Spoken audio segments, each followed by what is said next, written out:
all you want, but you need to register and you need to get out there. So a few things about this election that I'll get out up front. When does early voting start? So election day is March 1st. Early voting starts February 14th. Valentine's Day is not the only day to keep Texas red, y'all, okay? I know that's great to go out on date night and wear red and have red roses, but you need to be doing that year round. You have your primary here in March, then we have our general. So depending on the race, there are going to be some city council races that'll be on the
We're very excited because we support his campaign since day one, and we're excited to support great candidates here for our community. Thank you. And he's also our vice chair, so we're excited. So as he mentioned before, I'm Lucy Cisnega, and I'm the chairwoman for the Midland Republican Hispanic National Hispanic Assembly. Even me, I forget. You got me, I know. MRNHA. I know we were talking about that early. That is, it's hard to remember because it's a long name. But 2 years ago, I decided to open this chapter, and we have an amazing team, and we keep growing and growing. And one of the goals since the beginning was to keep the community involved, and also to keep the community informed. We want everyone to know what is happening in our community, who's running for what office, and their background. It's very important. For me, it's like when you hire someone, you own a company and you want to hire employees. The first thing you do is to check the resume. So it's kind of like what we have to do. I always say, don't complain if you didn't get involved. Don't complain if you didn't vote, if you didn't get involved in getting our officials elected. Always have to find out who's there. So we are thrilled and honored to host and broadcast our first live Commissioners Court debate. This is our first debate. It's hosted by us and the Bush Center in downtown Midland. The debate will focus on the topics of water, taxes, roads, and the horseshoe, among other things. The questions were developed by a small team, including MRNHA and NewsWest 9. The public was also invited to submit questions via NewsWest 9. It gives me a great pleasure to introduce our veteran moderators, Victor Lopez. Thank you.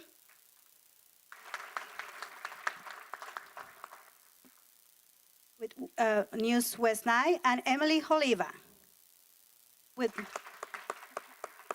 Thank you.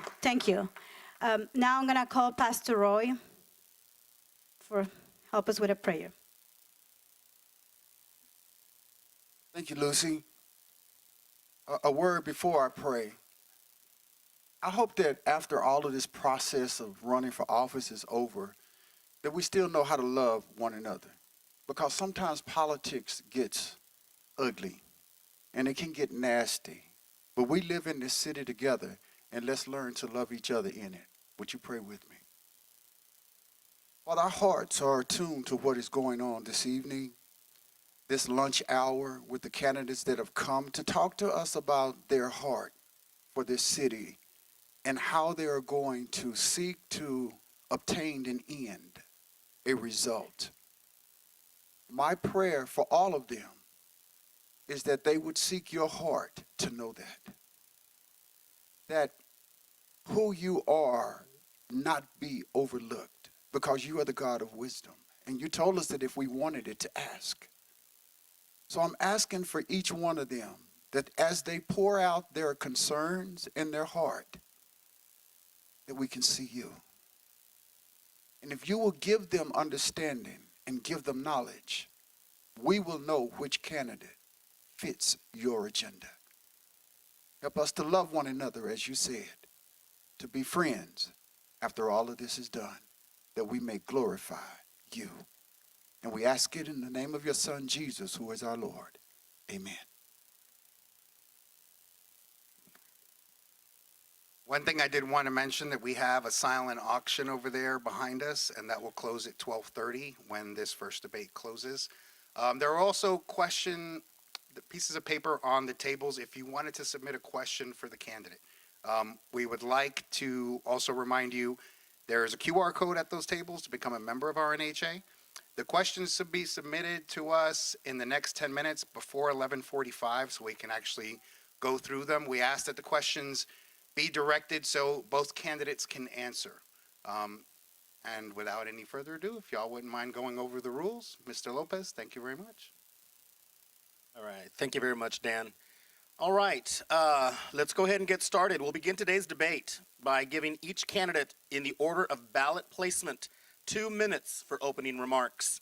After these opening remarks, the moderators, Emily and myself, shall pose a series of questions. Each candidate will have 1 minute to respond to each general question.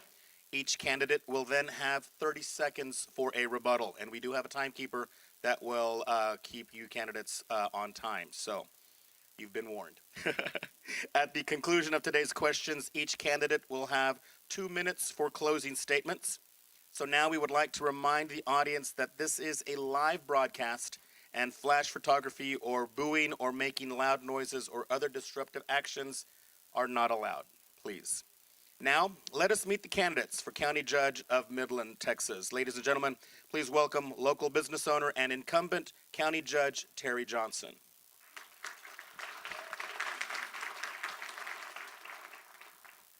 You can come up and give your opening, and then afterwards we'll ask Jonna to come up and give her opening. Each of you has your own microphone up here. You'll just need to turn it on.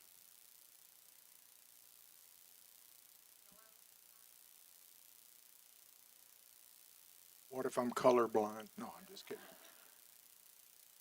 I want to thank the RNHA, number one, for allowing us this venue, this opportunity to tell a little bit about ourselves and what we envision in the future for this county. Start with me. I feel like I sound like a broke record.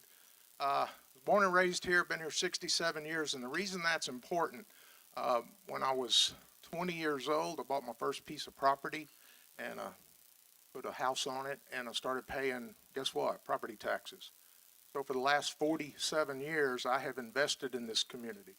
I've had businesses, and due to that, we've had property and equipment, and we've paid taxes. I felt like I wanted to have a say.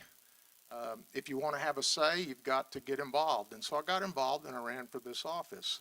Fortunately, I did win. I'm very proud and honored to be the County Judge of Midland, Texas. It's probably one of the highlights of my life, other than marrying Paula. I really take my job serious. It's a full-time job that I spend all my effort at, my waking hours. I really do. In business, I have created thousands of jobs in 45 years. I have signed the front of checks. You hear people say that, but I have signed millions and millions of dollars worth of payroll checks over my 45 years. So I had the experience to deal with a large business. Midland is a large business. We've got just shy of 800 employees.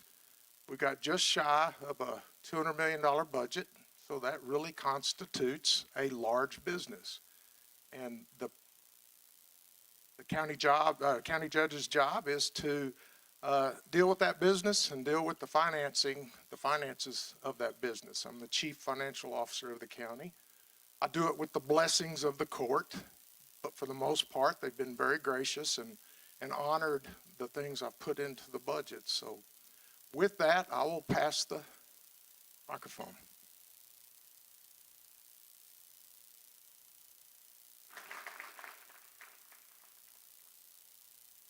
Thank you, Judge Johnson. And now let us meet his opponent, local bank vice president John Smoot.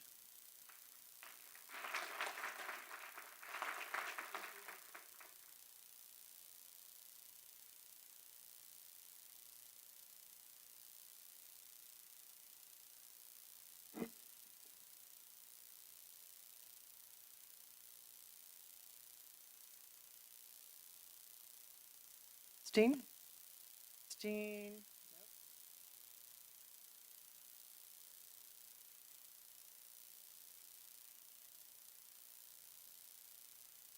Okay. Oh, this one works now. Okay. I made prepared statement because I wanted to be on time. So good morning, Midland. Hi, I am Jonna Smoot, and I am running because Midland matters. And Jonna Smoot kind of rhymes with root for Smoot. I'm running to be your next Midland County judge to represent you competently, fairly, and with dignity and respect while putting the community's needs first. Where I come from, making and keeping a promise is a big deal, and I was raised to do so with honor. My opponent ran on a few simple promises which he claims he kept. Being about a transparent and energetic commissioner's court. That has not happened. My opponent regularly votes against the court's three conservatives. Number 2, keep taxes low. My opponent's proposed and failed November tax increase was as far away from fiscal conservatism as you could get, as shown by the 68 to 32% defeat by the voters. Number 3, the horseshoe. Enough said. There could not be a more polarizing issue because my opponent has assured there would be with his constant harping on this vibrant county asset. Number 4, update the county website, which would have been helpful to me because after 3 years, none of the promised projects are on the website. And there were going to be promised projects, outcomes, etc. So except for the promise of whittling away our county budget reserves, i.e. our rainy day fund, my opponent's simple promises were simply not kept.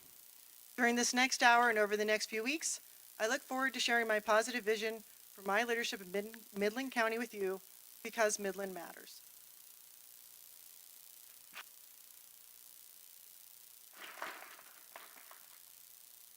Yeah, Mr. Johnson, I'm going to ask you to come up and stay on the stage. I think it'd be easier so y'all aren't having to get your steps in.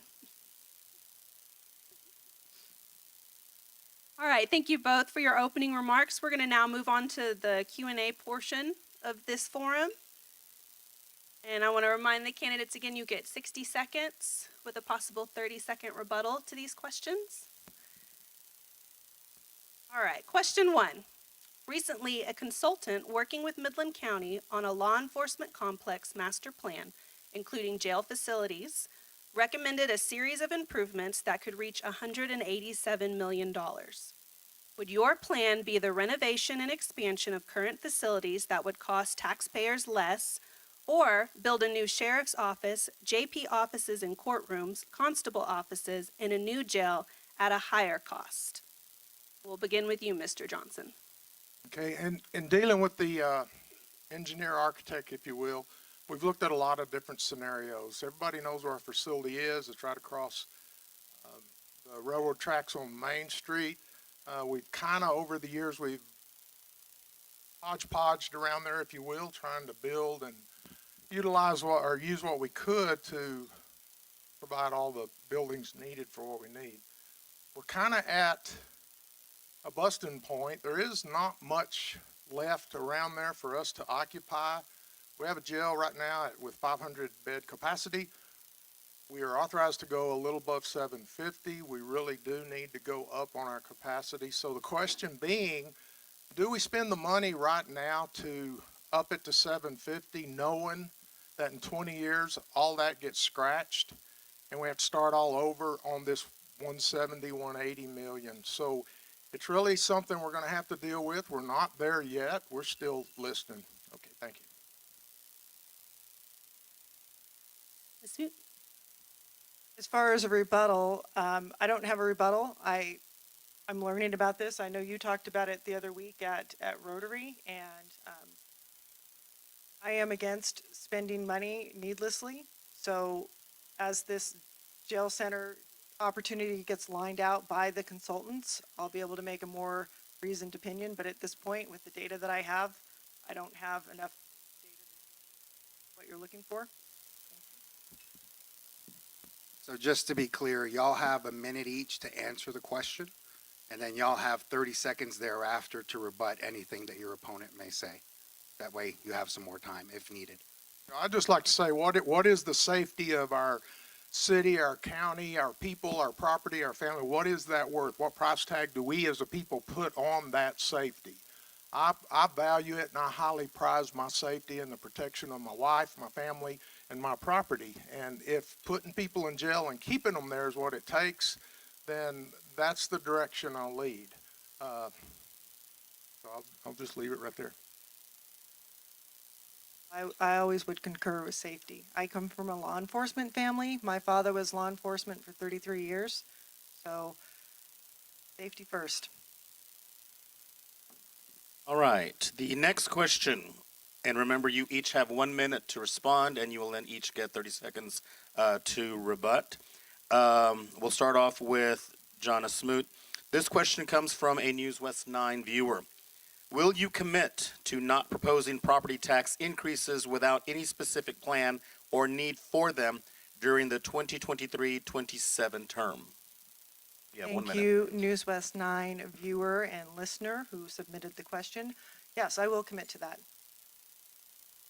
I mean, that's a yes or no question. I mean, I don't know how much else you want me to say. I could say yes and some flowery things, but I'm more of a yes or no person. So yes, passing the mic.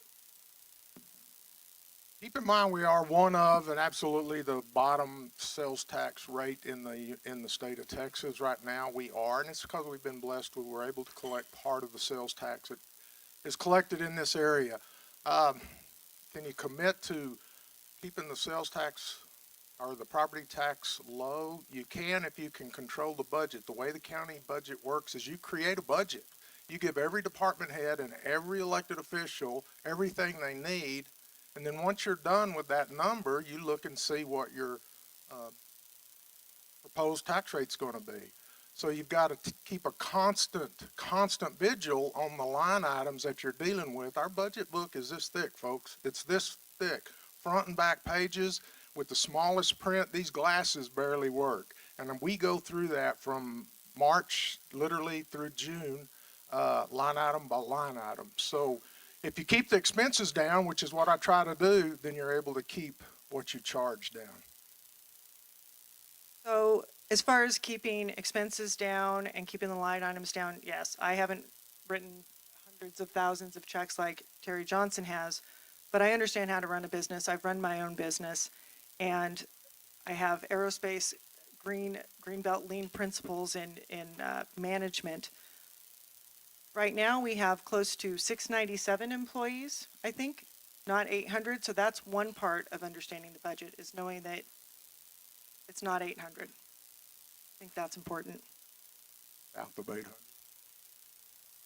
Okay, question 3. A reliable and unpolluted water source is a major concern for county residents.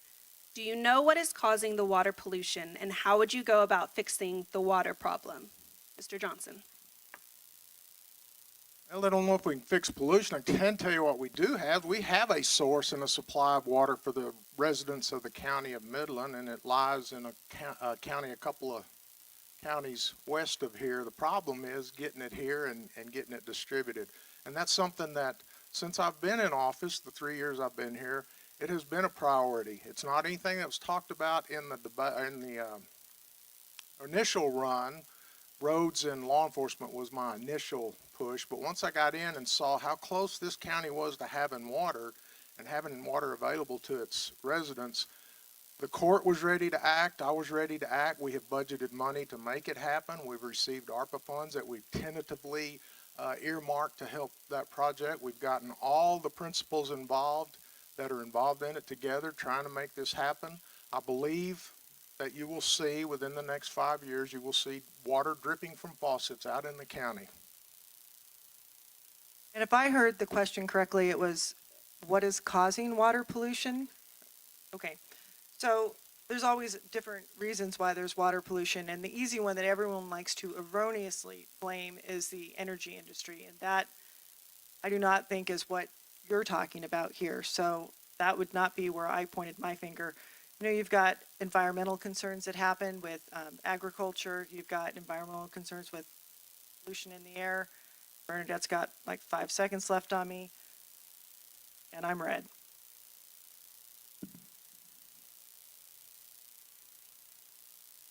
You have a 30-second rebuttal, Judge. Again, if we're talking about the groundwater pollution, we do have that pollution south of the horseshoe. It was caused, we've discovered the items that caused it. There's things being done to supplement those folks with fresh drinking water and stuff they can use for their households. Also, the companies that were responsible are helping to do everything they can to clean up that water. Leave it there.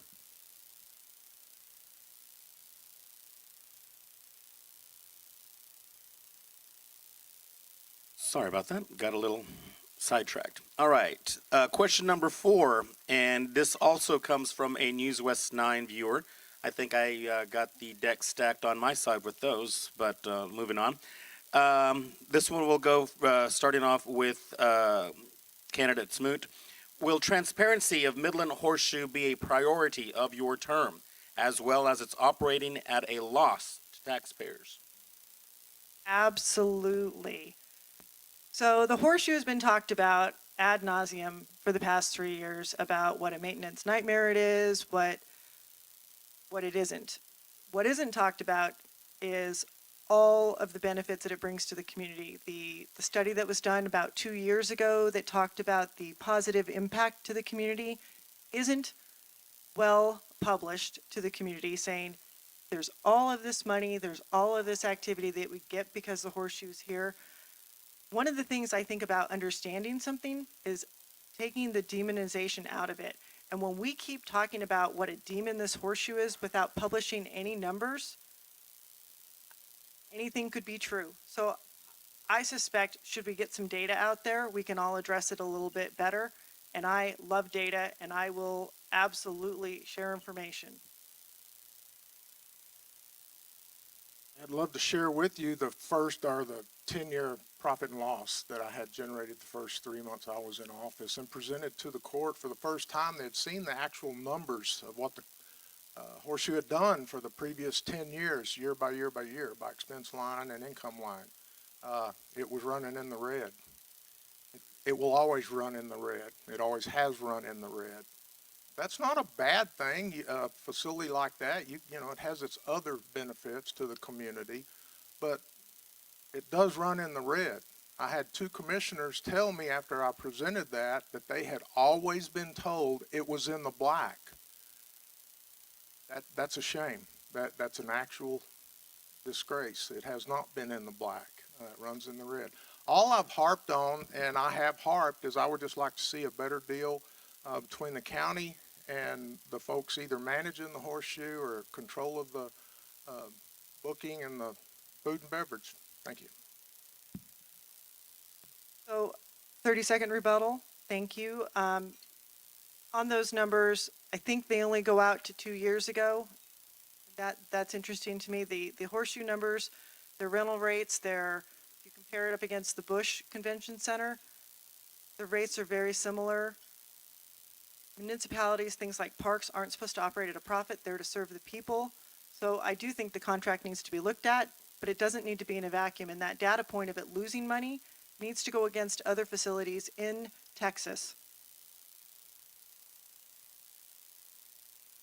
The spoke on the charges being comparable. I do an event every year that we saved about a third moving it to the bush that we were spending out at the horseshoe. So I can argue differently. Okay, our next question comes from an audience member. Given the recent concerns with voter security, including a missing ballot box in 2019, what will you do to ensure that every vote is counted? We'll begin with you, Mr. Johnson. Okay. Just so everybody knows the role of the county judge, a lot of folks pointed a finger at me. Let me tell you how it works in the real world, in the county world.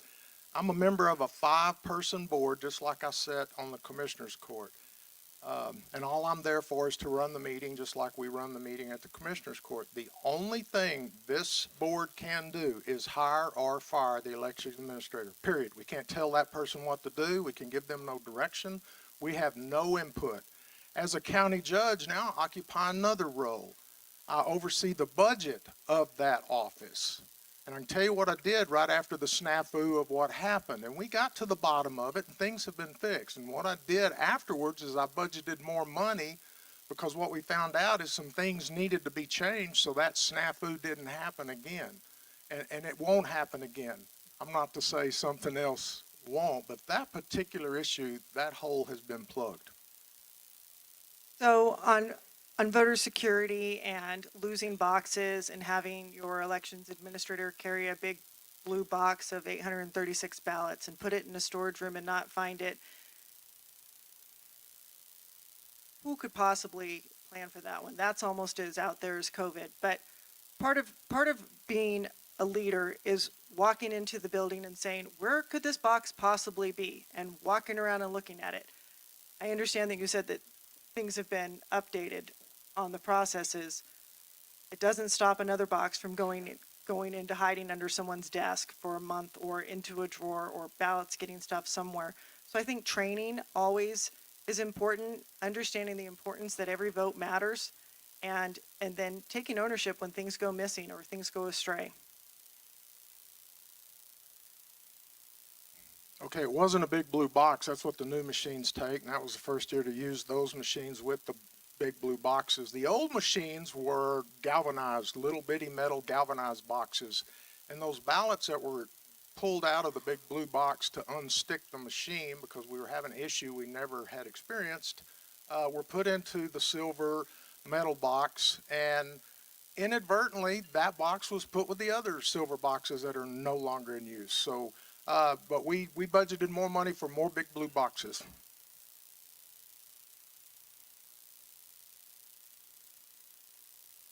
All right, our next question also comes from the audience.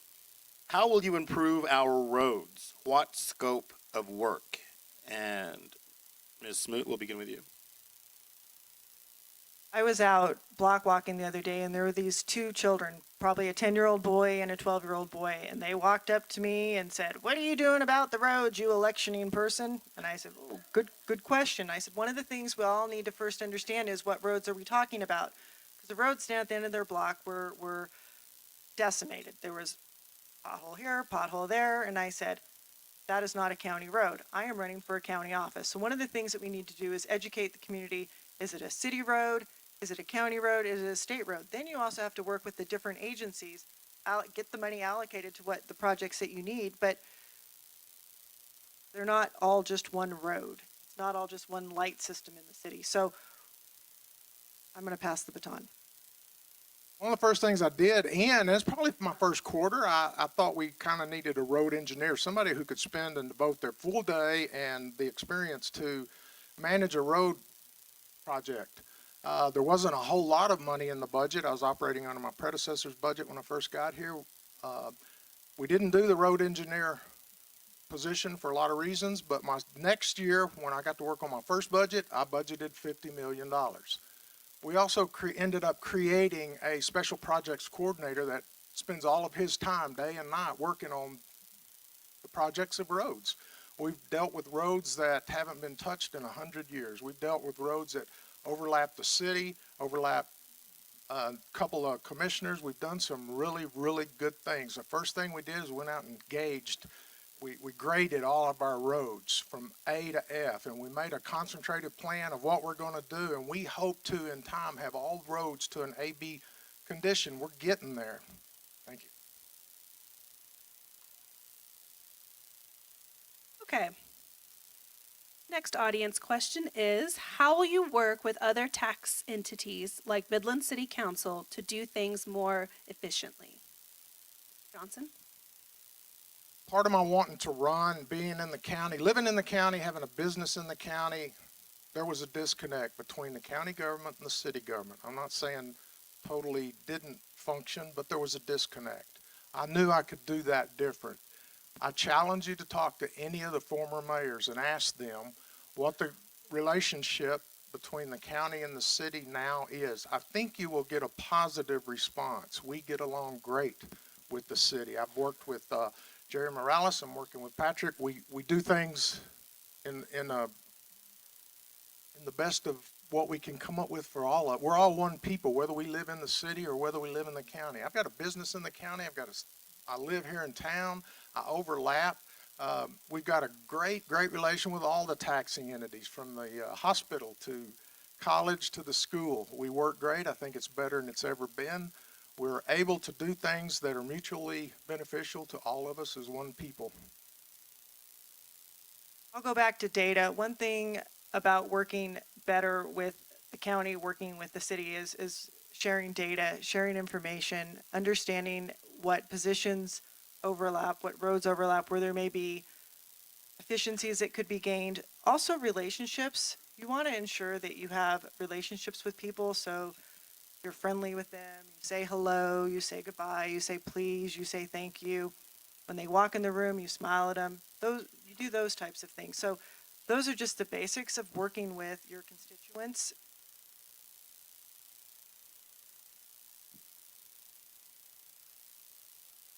Judge, you have 30 seconds to rebut. Again, I'll just point back to the relationship that exists now versus a relationship that existed previously. I believe you can ask, you can deal with the city council, you can deal with just about anybody, and you'll see there's a camaraderie that goes on that a testament to a change in priorities. 30 seconds. 30 seconds. So again, it goes back to relationships. If you respect people and you want to work with them and you want to hear their opinion and you care about what's going on in your city and your county, things are going to be met receptively. I am all about Midland. I'm all about people. I'm all about the long term and relationships. So that is how I would work with the city. Thanks, Bernadette. Our final question of the morning comes from the audience. Horseshoe, how can you help nonprofits with the bottled water sales and contract? Are you starting with me? Yes. So I'm not a great one to ask that question to. I ran a nonprofit for 3 years, and I had bottled water that was delivered there. I had pallets that were as long as this table, out wider, and then up very high. And I'd have them delivered 2 months in advance, and Joe Kelly and his staff would receive them ahead of time, storm, bring them out the day of. It's going to be a long answer. So I think if you have a simple event, well, here's the thing. I think we all need to decide if we're responsible to the rules or not. So the rules are, I go to the movie theater, I'm not supposed to bring in outside food. If that's the rule for a movie theater, and that's the rule as we have it right now for the Horseshoe, we have to adhere to it. If we want that changed legally, let's go through the contract process and change it through the contract process, because you can't just willy-nilly change rules. So, passing it to Terry. And I agree with changing the contract. The contract has been amended prior. brought it up in court to amend it again to where nonprofits could have water. We had one particular event that had about 4,000 people there, if my memory serves me right. They were wanting to offer water that they went and got. They were told they couldn't do it. They had to buy water from inside. And during our discussions in court, it was decided that maybe we should look at that particular nonprofit pay the management company $1 a bottle to be able to give water to the folks that were there, which to me just really blew me away. The reason given was that there's an expense to taking it to the trash. I believe I'm correct when I say we pay the labor that takes those bottles to the trash. I would like to see the horseshoe work hand in hand with our nonprofits. I agree. They should work hand in hand with the nonprofits, and I think Midland does a wonderful job of doing that. But it is a slippery slope to say, I want to change one piece of a contract because of this and one piece because of that. The contract exists as it is. We need to follow it. And again, it'll be up for renewal after you're gone, but you can give input on how it's changed. In about 4 places, the contract says the county judge will approve, the county judge shall do this, the county judge this and that. I guess the court went down that slippery slope because they took that away from this county judge. They didn't like what this county judge was doing and proposing. My stuff was just common sense. My stuff is what would benefit 501c3s. The contract can be changed, and it is not a slippery slope. Okay, we would like to thank everyone who submitted questions, either via NewsWest 9 or from our audience. We'll now move to our closing statements candidate, and due to our time, we're going to give you guys a few extra minutes, so you will have 5 minutes for your closing remarks, and we will begin with you, Ms. Smoot. Emily, I haven't had a 5-minute conversation with someone in a long time. So anyways, I did my very specific 2-minute remarks. I'm going to read it, and then I'll maybe go on. In closing, I'd like to give thanks. Thanks that we all made it through this debate. I think it actually was pretty painless. A big thanks to the audience. A big thanks to our moderators for coming and NewsWest 9 and then all of the other media that's here. I'm no stranger to hard work, and I'm just going to read it so I don't mess up what I was going to say. I enjoy working through and mastering complicated issues. I enjoy people. My rescue dog, Presto, and I have made Midland County our home. I am almost 52 years old, like a 52 card deck, and grew up in a large and loving family that believes in God and country, with a father who served in 2 branches of the military and was a 33-year dedicated policeman, and I have a smart and beautiful community-oriented mother. I always bring her up. Her name's Helen. I started babysitting at the age of 11 to earn spending money, saved up, bought my own car before I was 16, and thereafter paid all costs associated with it. By the age of 17, I was managing a law firm in Southern California by the beaches, having graduated high school early.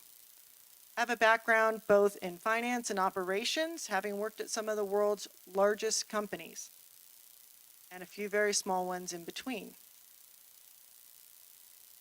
I have previously owned a small business, so I appreciate those particular challenges and opportunities. Last summer, I partnered in organizing a small business roundtable which featured U.S. Senator Ted Cruz, who spoke with 30 or so of our local small business owners about today's small business climate. That was pretty cool because Ted Cruz was here on a cash-raising visit to Midland, and our event was not charged. The small business owners were able to have FaceTime with the U.S. Senator, ask their questions, get in with him, get their contact information, because we put this together. As a vice president at a community bank, I have a positive bias for action and a positive bias for the community. As your next Midland County judge, my priorities are to, and I have a little banner outside also, keep property taxes low, improve roads. That's a mandate of what the judge does. Fully fund and support local law enforcement, and I think we both agree on law enforcement. I'm a huge advocate, having had my father do that for 33 years. Secure future water rights. I did a water conference for 3 years, the Permian Basin Water and Energy Conference. It brought in about $1.25 million in positive impact to the local community. We gave out approximately $250,000 in sponsorships and scholarships to the local university. And after my third year of doing this, and we hosted it always at the Horseshoe, the third year after doing it, I turned it over to the local university, and now they're doing it. I'll give them a little plug. It's February 22nd this year. Lastly, I am Jonna Smoot. Again, it rhymes with root for Smoot. I'm running for Midland County Judge, and I am humbly and sincerely asking for your vote March 1st, 2022. Thank you.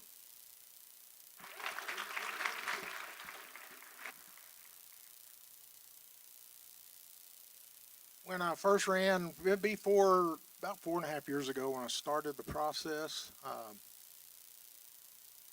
And before I decided to run, I was going to Commissioner's Court. In a 16-month period, I missed 4 Commissioner's Court. I'd like to extend a personal invitation to have you come visit our court. After this, we'll be finishing up today's court. We meet twice a month. There's a lot to learn when you're there in public or physically there. You can meet the principals and get to knowing folks and creating those relationships that will allow you to do what you need to do. I made promises in the beginning, and the promises were roads, law enforcement, and the Horseshoe. I believe in the first 2 that I just mentioned, I made those promises. I have kept those promises. Unless you're going to budget more than $50 million a year, if you're going to go up to 100, it's going to be hard pressed to improve on what we're doing on the roads right now. Law enforcement has the support that they haven't seen in many decades, even to the point that we're entertaining the idea of either remodeling what's there, expanding what's there, or moving the whole thing entirely. That would have not been discussed prior to what's going on right now. We've given the sheriff, and I'm not going to take the credit. The court does it. The court has allowed, when I put something in the budget that strengthens our law enforcement, our sheriff's department, our sheriff and his people, they allow it to stay in there. They have not cut that budget, and I kept that promise. In the very beginning, I said we're going to give them the tools they need. We're going to give them more money. We're going to upgrade their equipment. We're going to do what we need to do to those folks and for those folks so that they can keep us safe. To me, the price tag to be safe is expensive. But that we're charged with roads, we're charged with law enforcement. That's part of it. So we've done that. Again, I've made promises. I've kept promises. We've gotten some concessions, even though very small, with the Horseshoe. I'm going to look you in the eye right now and tell you, whoever's your next county judge, 18 months into that term, the contract, which was, I believe, arbitrarily and unfairly extended just prior to me taking office, that contract comes up for renewal. I would love to be there, not to punish or be punitive to anybody, but just to give a better shake to the taxpayers in Midland County on what's going on out there. So that's me in a nutshell. I'm Terry Johnson. I am your current Midland County Judge. And again, I'm asking you for your vote, please.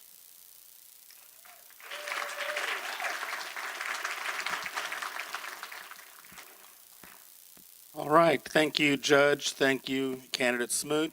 And at this point, we are going to take a quick break. We will reconvene for the next debate at 12:30. Thank you, everyone.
And we are going to reconvene for the second debate for the Precinct 2 Commissioner. I don't know how familiar y'all are with your county government and how that works. You have a county commissioner's court, you have 4 precincts, and you have the county judge. They all vote together, and 3 out of 5 is usually what gets something done. So understand the importance again of this election. There are 3 seats on the ballot. You have the county judge, Precinct 2, and Precinct 4. So the questions like, what is the county going to spend money on?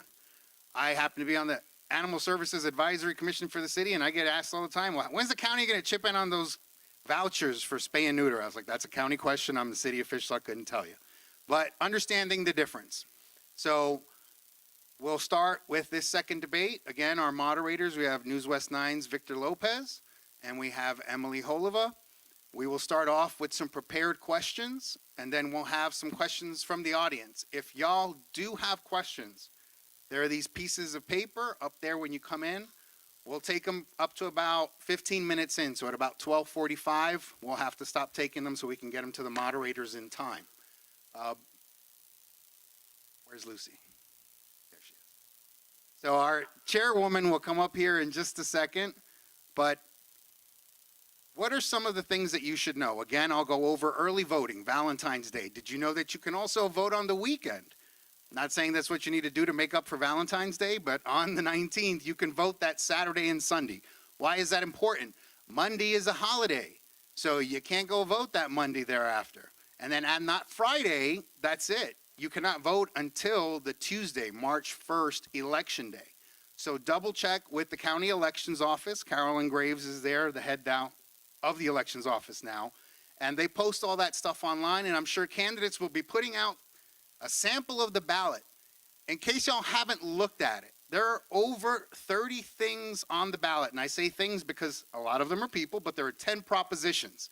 And because we have some judges in the room, like Judge Robnett and Judge Leonard there, if I say, what is a thing versus a person? A candidate is very different. The propositions, you should read through them and understand what they're asking you to vote on. But some of those positions, like for example, the county judge and the county commissioner, or your judges, are further down on the ballot. You'll have, I think the first one I saw was Congressman Pfluger, then Governor Abbott, then the Lieutenant Governor, then the Attorney General, so on and so forth. Those are important too. Your county treasurer is up. You have a few candidates here for, that are on the ballot for that. So make sure you're paying attention. Please don't just pick the first one. Read through the ballot. Make sure you know who you're voting for. That's why it's important to get educated. That's what RNHA is about.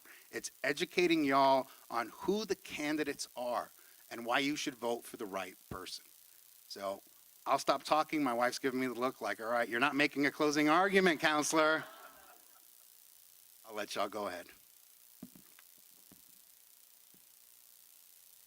All right, so just as a reminder, we'll give each candidate in the order of ballot placement 2 minutes for opening remarks. Candidates, if you'd like to make your way to the stage.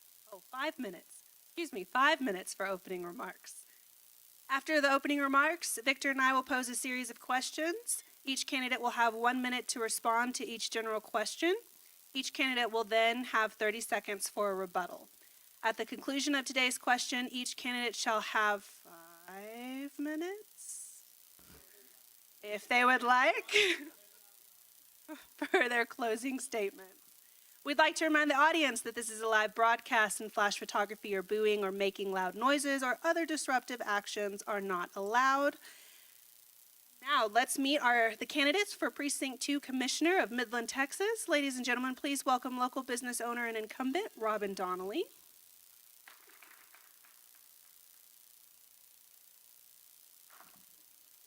I hope this works. I'd like to introduce my wife, Janine. She's sitting over here by Commissioner Ramsey. I just want to introduce this debate in the fashion that I normally work. I want to thank the opportunity to address you today. I represent approximately 42,000 taxpayers in Midland County. Those are the people that I work for, and I get a lot of calls. I want to address 3 points. My attraction to this office was that commissioners are expected to have an operational participation in county government.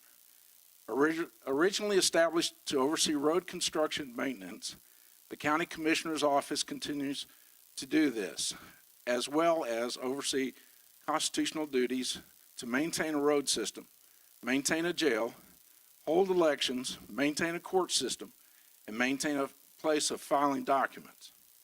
Unlike the city of Midland, which has a managerial system, the elected officials in the county are the heads of their departments and responsible for the efficiency of their departments. The counterbalance to that is the Commissioner's Court control on the budget, with the county judge as the chief budget officer. The counter to that is the county auditor, who is hired by the district judges. Right? Yeah. So he's back there smiling.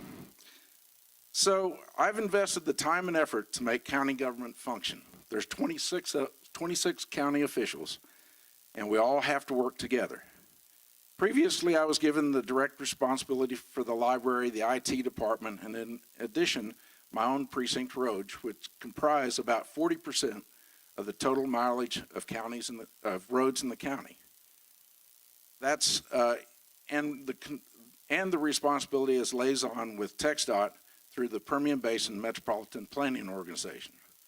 Fortunately, these are the areas of which I have the most intense interest in pursuing.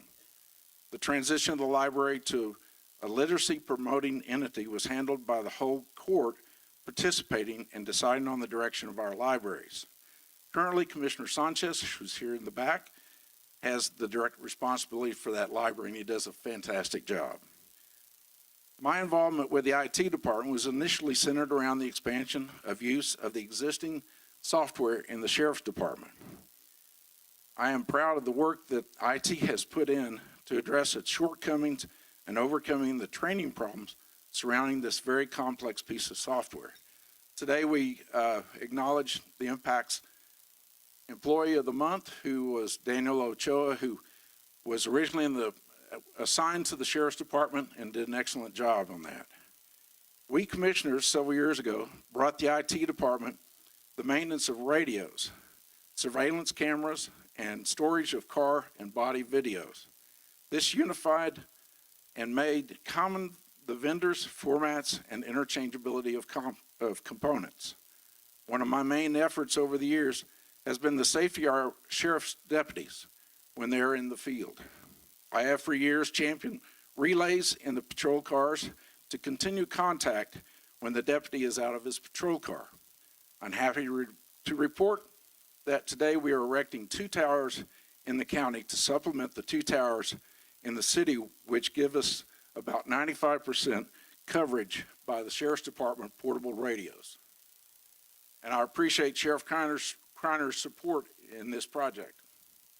Additionally, with support from our former emergency management, Fire Marshal Dale Little, and retired Sheriff's Deputy B. John McDaniel, who is a member of the Permian Basin Commission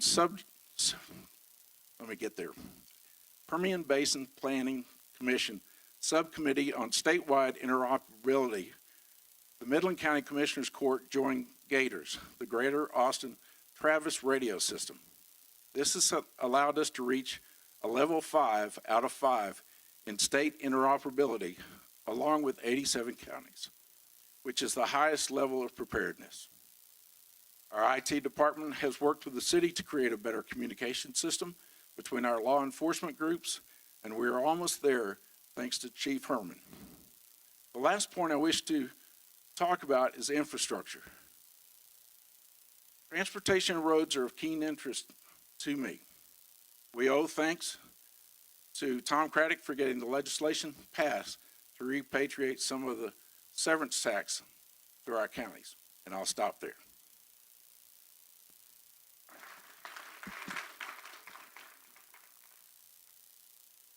All right, we will now hear from our second candidate, local business owner Jeff Summers. Hello? All right. Good job, Commissioner Donnelly. Nice. What I would like to do is say thanks to the Republican National Hispanic Assembly for hosting this event. And all the energy that is in that group. Thanks to Miss Lucy and Dan for the invite to this. They told me it was apparently I've bit off a little more than that with the questions and the things that are going on. So that's good. It's going to be nice, and we're going to have a good time. So really, what I wanted to say is, number one, a lot of folks know Commissioner Donnelly. I don't know if anybody knows me. My name is Jeff Summers, and I'm running for county commissioner coming here in the next few weeks. And so really, I didn't want to bore you with my experiences, all my past history. What I wanted to do is mainly hit the high points of myself and really tell you a few things about who I am and about what I'm about. And so I'll just get right into that. Number one, I can tell you one thing: I'm not a politician, and you're probably going to see that through this event. So I'm not that guy, but I am a veteran, 9-year military Air Force veteran, and I'm proud of that. I'm a businessman. I've been in business for myself ever since back quite a ways, probably back to college. So I've been around the block, and I understand that part of it. What I'm most proud of, and what I hit on real quick, since we got 5 minutes instead of just 2, what I'm most proud of is I'm a family man. I love my family. My beautiful wife of 28 years is sitting in the crowd. I've got 3 wonderful kids, and I'm glad to say that one of my daughters, my youngest daughter, is here today. She's 16 years old and just got her driver's license. So we're going to talk about roads and things here after a while. And so I'm going to bring her up, and I'll promise you I'll do that. I won't miss that for sure. So really, my resume kind of speaks for itself. We could go through that. I could tell you a lot of things that I've done, and I could tell you the reasons why I'm in a good position to take over this commissioner's role. But I'm not going to bore you with that. I'm going to get to what I'm about real quick, and it's going to hit the high spots, and we'll just go from there. So number one, I'm about conservative leadership and the values that go along with it. I'm about lower taxes. I'm about infrastructure. I'm about investing in our infrastructure. I'm about less government. I'm about more efficient government. I'm about all the things that really make this country great, and all the things that our country was built on, and all the things that really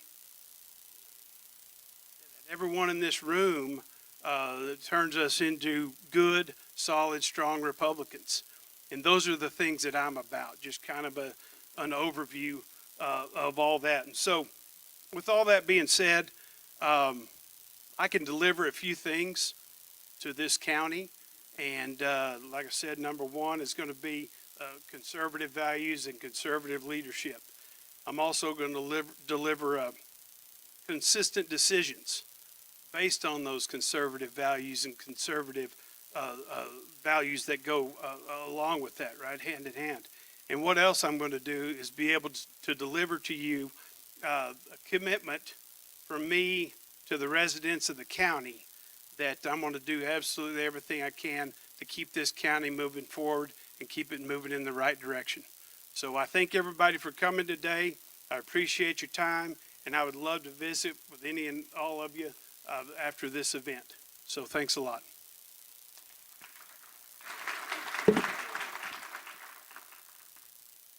All right, let's go ahead and get started. And I want to remind both of you that you will each have 1 minute to answer each question, and then you will each have 30 seconds for rebuttal after that. And we'll begin with question number 1, going to Commissioner Donnelly. Precinct 2 covers a broad area from central Midland to the border with Martin County out to Greenwood. What issues do you foresee as needing the most attention in your precinct? Well, of course, first and foremost, since I have 40% of the county roads in my precinct, that's the first and foremost. In 2013, when we paved roads, we did the majority in my precinct. The primary thing is that. The secondary thing is of course, water. And there are two things that we have done in that period. I'm indebted to the DA's office because of their environmental group, and they're looking at the septic tank problems out there. I've been a promoter of the Parks Water Company and the Permian Basin Water Resources Group out there. They purchased an old water system out there. They've revised it. They've gotten the PUC certifications certification of needs, and so that's what I'm looking at. So I can't disagree with any of that. There's no way to. Roads, bridges, all those things, that's blocking and tackling. That's what commissioners do. That's what the county does. Water's a situation that I hope we're going to hit that question here a little later on, but water's a situation that's a big issue in the outskirts of outside the city limits in the county. And if anybody's on well water and understands what a submersible pump is and realizes that when you have no electricity, the pump doesn't work and therefore you have no water, those kinds of things are big issues to me, and they were to a lot of folks in the county. And so that water issue, in my opinion, is huge. So talk about that all you want to, because I'm fairly passionate about it. But I can't argue with any of the roads. Good roads. We're going to work on all that stuff. I think they've done a wonderful job of increasing the budget, and my time's up now. But I can talk about that some more. Yeah, the main reason I'm looking at water out there, and have been, is that there are a lot of people that are hauling water from the city. The city's, they figure about $8 a gallon for water to be hauled out there. And there are a lot of places, not only in our precinct, but at other precincts. I think Commissioner Sanchez's deal is where we have that chromium plume is paramount, because we can get USDA funds for that. I think getting water in through the city would be helpful.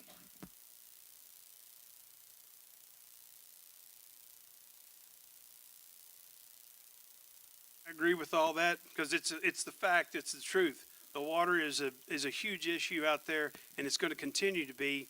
I don't know if anybody has seen the building that's going on, and while years and years and years ago, we didn't want a county water system. We didn't want that because we didn't want everybody flooding. But you know what?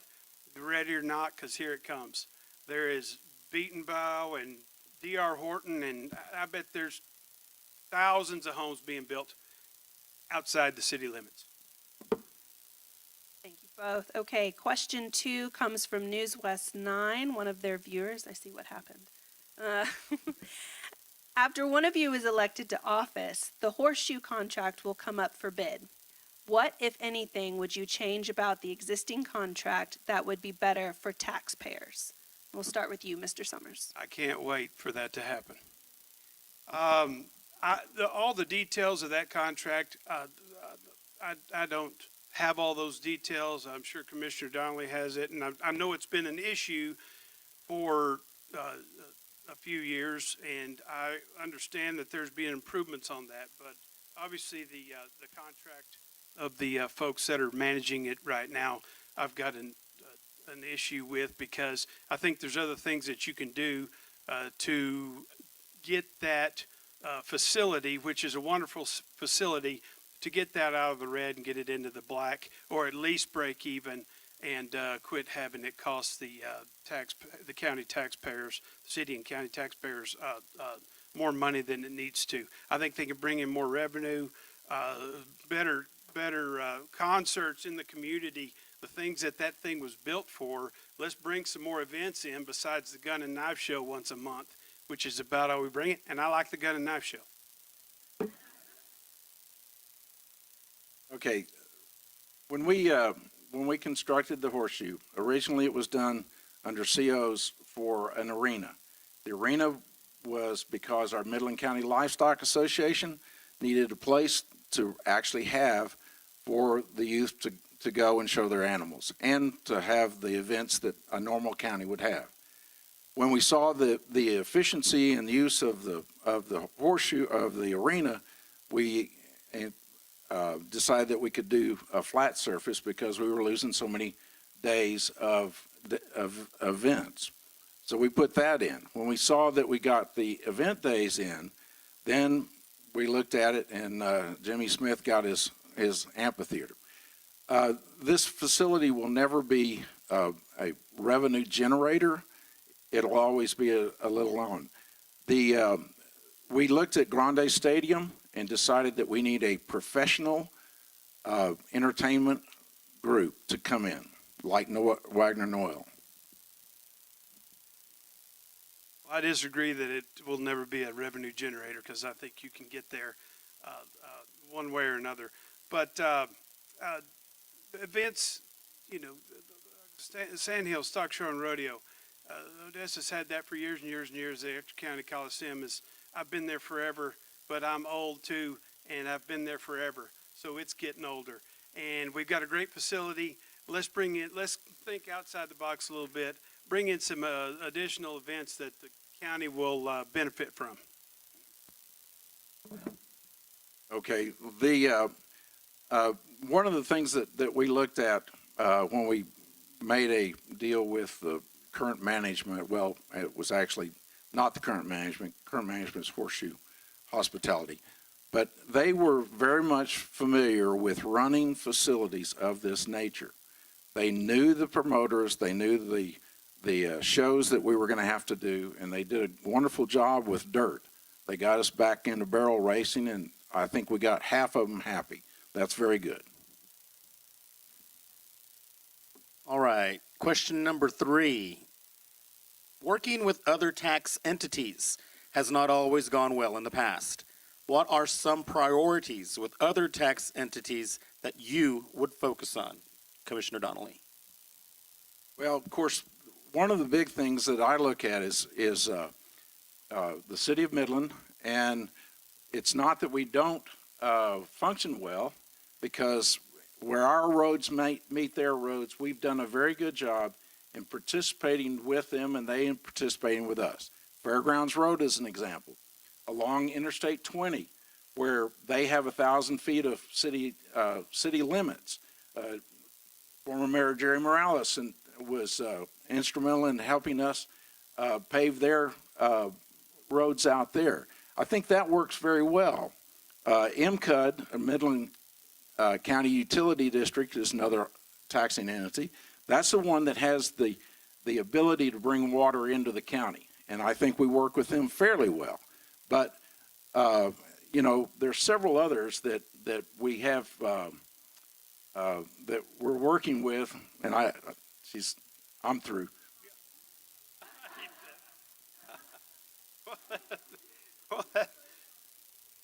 Well, yeah.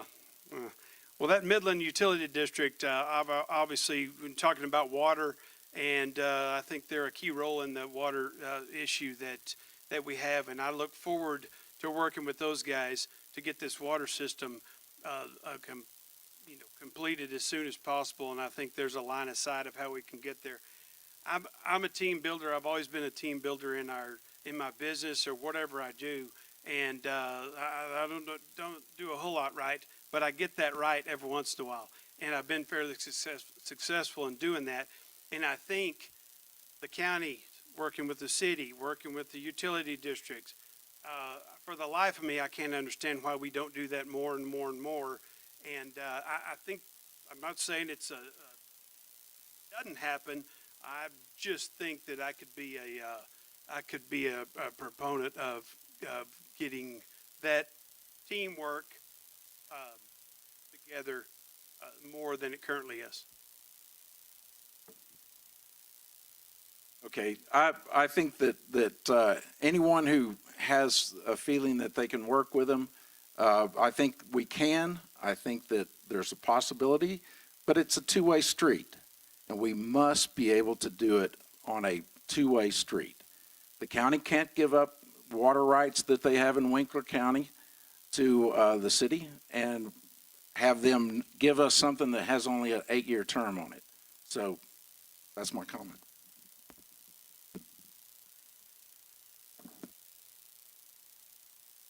Everything you said, I agree with. I can't disagree with that.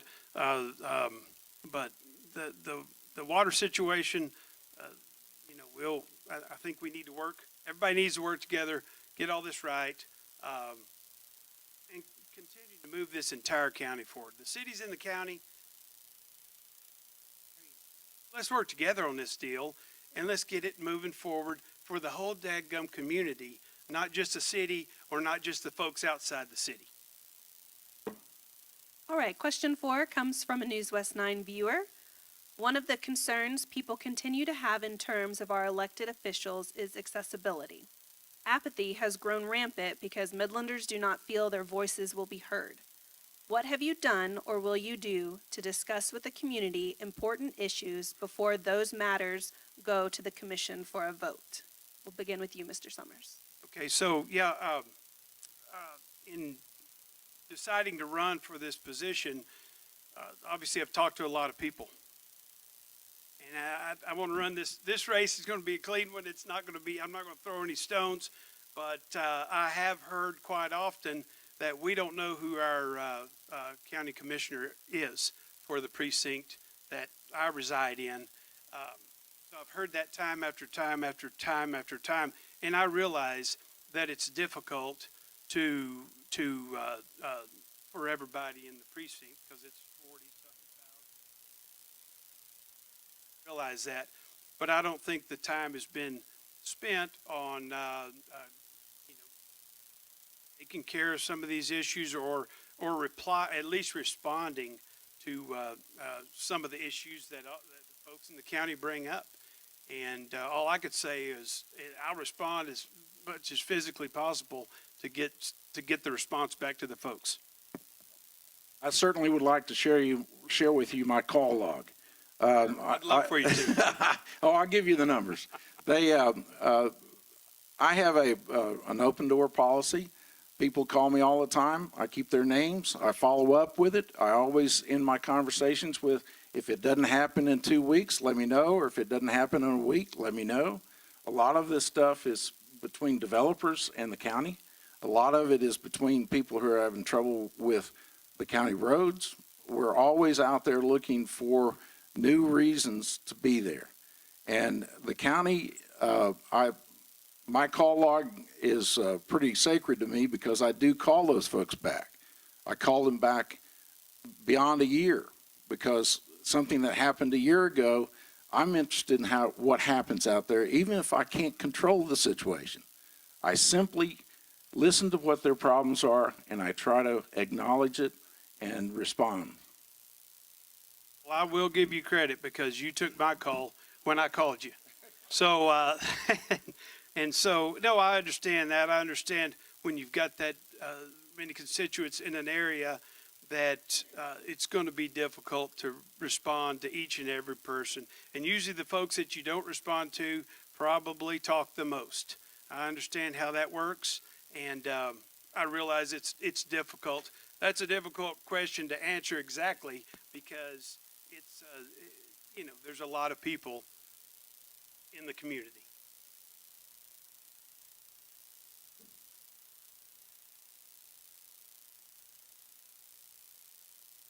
Question number 5 comes from a member of the audience. What improvements will you make in Greenwood? Commissioner Donnelly, we'll begin with you. Well, I like the question. Greenwood's pretty important to me because of the concentration of individuals out there. One of the things is that when this bond issue came up, I was really excited because we were already developing plans for their new elementary school off of 120. We'd also talked to one of the developers out there about trying to get a parkway from the school to their new facility out there.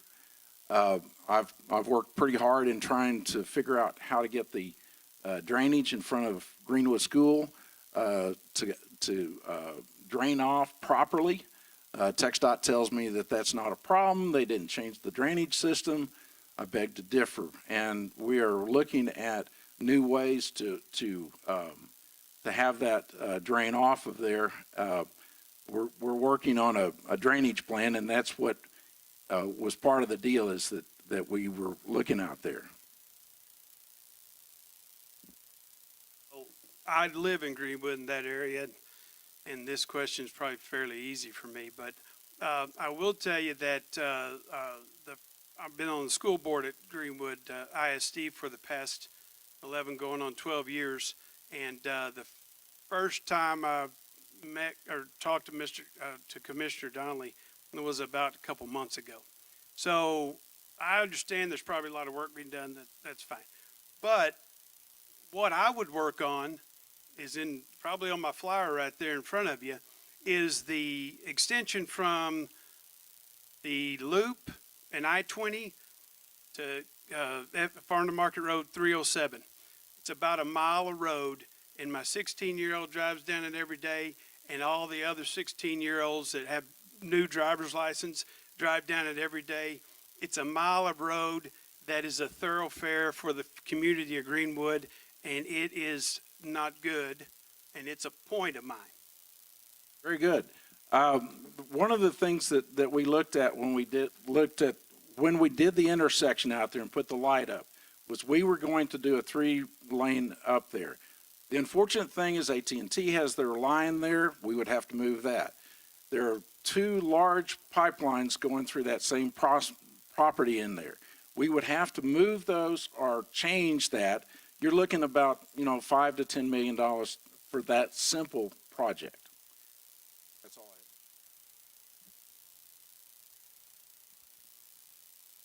have. If it saves one life, it's worth it. I can tell you that. And I'm not saying but it's an issue, and it is a road that is used more than any, road in our area. There's 2 ways to get to Greenwood, the community of Greenwood, and that's one of them. And guess what? Everybody loves the loop, and they use that road. So that needs to be fixed, and that's top priority of mine. I have only one element of this. When we designed and built that intersection at 307 and 1130, Commissioner, I'm sorry, you've already used your rebuttal. Thank you. I get kind of.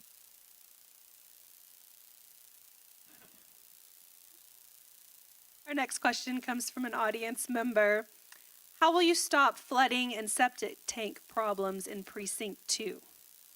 Start with you, Mr. Summers. Well, okay, I will sit in on a few commissioners' court meetings, and I know that they have some huge projects that are going on, and they're doing research on all of it right now to get the flooding issues taken care of. And it was a recent meeting 2-3 months ago, whenever it was, that I think one of the engineering firms here in town is working with the Commissioners Court currently for the flooding, for the engineering design on the different areas that flood Greenwood, or not Greenwood, but all of that southern part of the county, because that's where all the water runs to. Well, obviously, and you've got on the septic tank side, you've got to permit that and make sure that it's not, you can't put septics in floodplains, which is what's going on right now, and I understand that. I believe the court has arranged it to where every septic tank that's installed has to be permitted. Yeah, you can get off on these easy. So a couple of things. One is that we are working with the city to bring back the septic tank permitting into our arena. That is because enforcement in the county by the city health officials is non-existent. We use our environmental enforcement group to do this. It's very important for us to police the septic tanks in the county. When we have those, which in Precinct 3, I've got one lady that keeps calling me, but we have several areas that are consistent. Part of our deal is that we need people in the county, like our environmental enforcement group, to go out and make certain that there are permits for those septic tanks. We do have some rogue installers that we're trying to get and stop. And that's our environmental enforcement by the county. Can't argue with that at all. I'm not even going to try to, because I think that's the right thing to do. And I think y'all are moving in the right direction with that. That's a big issue. It's very hard to police in a huge area. And I realize it's very difficult, and it's a point that needs to be taken care of. And I think it's obviously being looked into and moving in the direction of getting it taken care of. So I would follow up with that and continue on with it.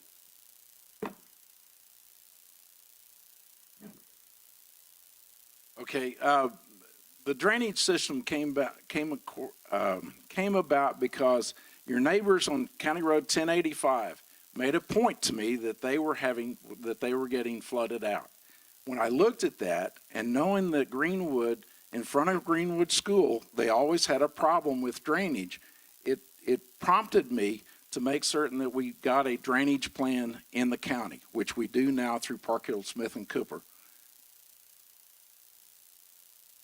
All right, our final question for the afternoon from the audience. What is your solution for bringing water to the county? Commissioner Donnelly.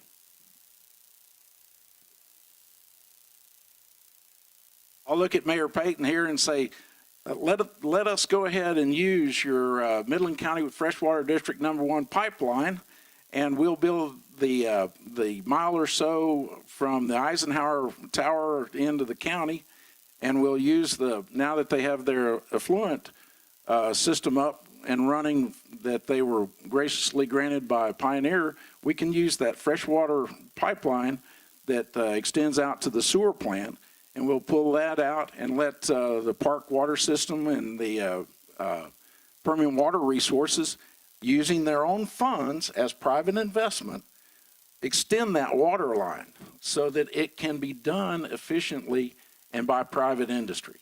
That's the main thing that I'm looking at. I would agree with that completely. And the city currently has a very good water source, and the county has also bought a water source years ago that they could have access to. But to my understanding, we have currently millions of dollars, like to the tune of 30, 40, $50 million in the bank from federal grant funds that can be used to work on this water system. From what I understand, 99% of the mapping of all of the pipelines and things that it would take to get water to the county is done. It sounds to me like we're on the front doorstep of getting this thing done, and for some reason nobody's knocked on the door and opened it up and went ahead and got it done. So I've been in that area county for 15 years. Commissioner Donnelly has been in his position for 14 years, and we still don't have county water.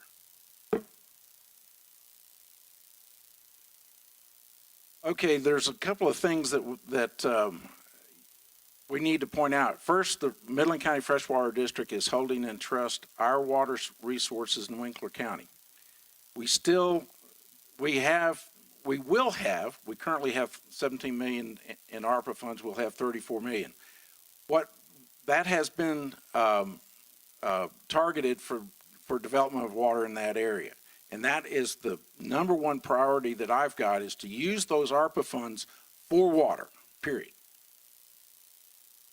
I think that's a great idea. It's what it's for. You can only use it for a couple of things, and the water system is one of them. It's obviously a key point here. We've talked about it. The judge and that race talked about it. It's a huge issue. And as I said, if you go through an ice storm and no electricity, and your water is being pumped by a submersible pump, you're out of luck. You can go bust the ice from the pond in your backyard to go flush your toilets. Try that. It's no good. All right, we would once again like to thank the audience members who submitted a question, as well as NewsWest 9 viewers. And we will now move to closing statements. Candidates, keep in mind you have 5 minutes. You don't have to take the full 5 minutes, but you do have 5 minutes. And we will begin with you, Mr. Summers. In closing, so I'm not going to take 5 minutes. In closing, what you're going to get with me is a few simple things. Like I'd mentioned before, you're going to get conservative leadership and values. That's how I've grown up. You're going to get consistent decisions based on those values, those conservative values. You're going to get that. And like I said before, you're going to get a commitment from me to the residents of the county that I'm going to do everything that I can do to make this county move forward and progress in the future. I love this county. I've lived here all my life. I was born in the Midland Memorial Hospital. I've been raised in Precinct 2 all my life. I've been here. This is where we live, and this is where what I want to do at the end of the day is make this county the best place in Texas to live, work, and raise our families. And I love that. So what I'm going to do is deliver to you guys what I said before is a leadership that will continue to move Midland County into the future and make it, like I said, continue to make it the great place it is to live, work, and raise our families. So with all that being said, what I'd like to say is God bless Midland, God bless Texas, and God bless America.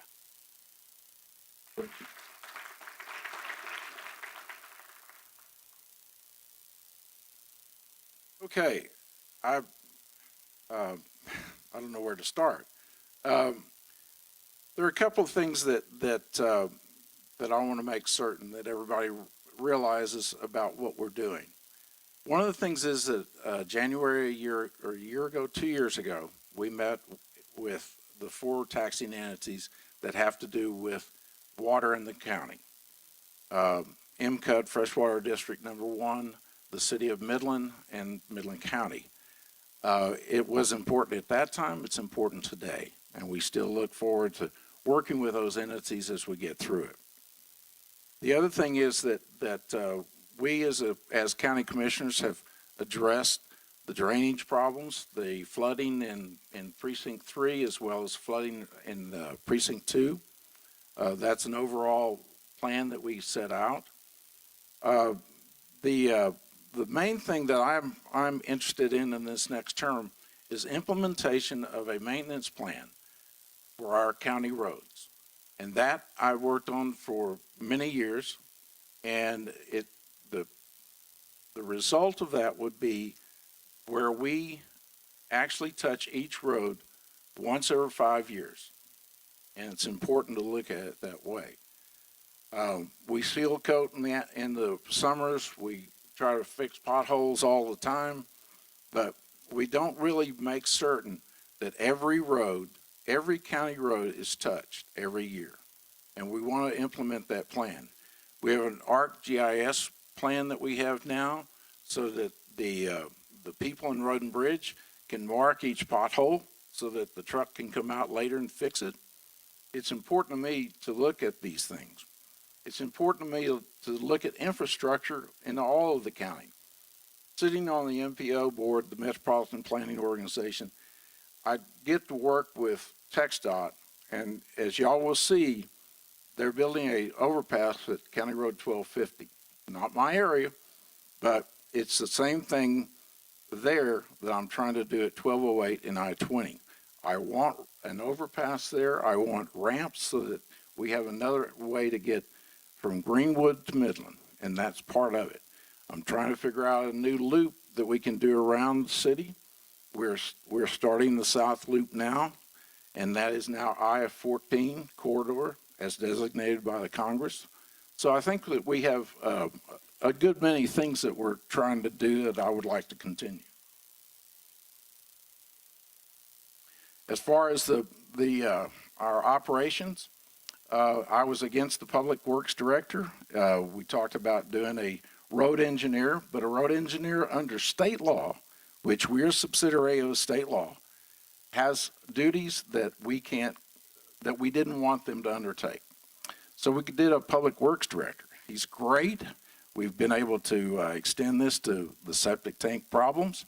We've extended it to the roadways. We've extended it to the planning and zoning, which we work very well with the city, and we appreciate their help because a lot of the development in Greenwood, we get plating on, and we have to know what it is. We have to look at it.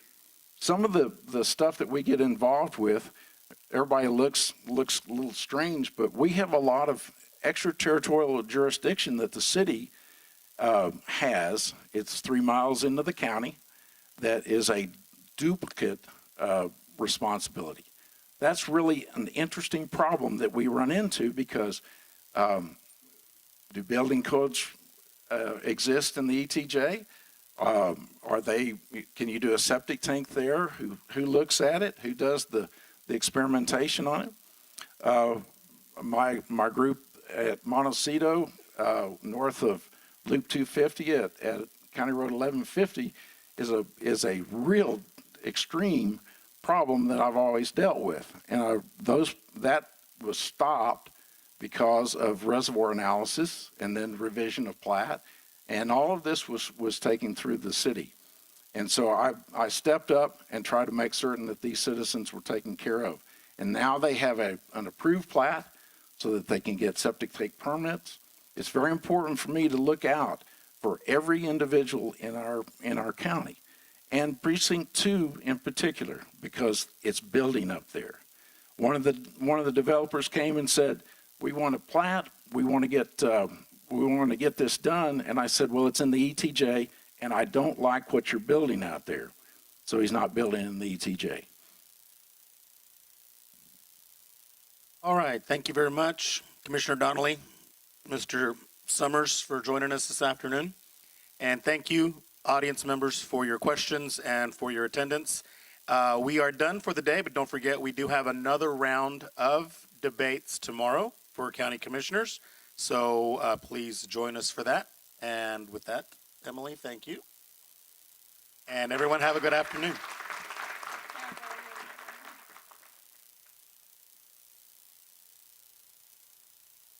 I would like to call Jonas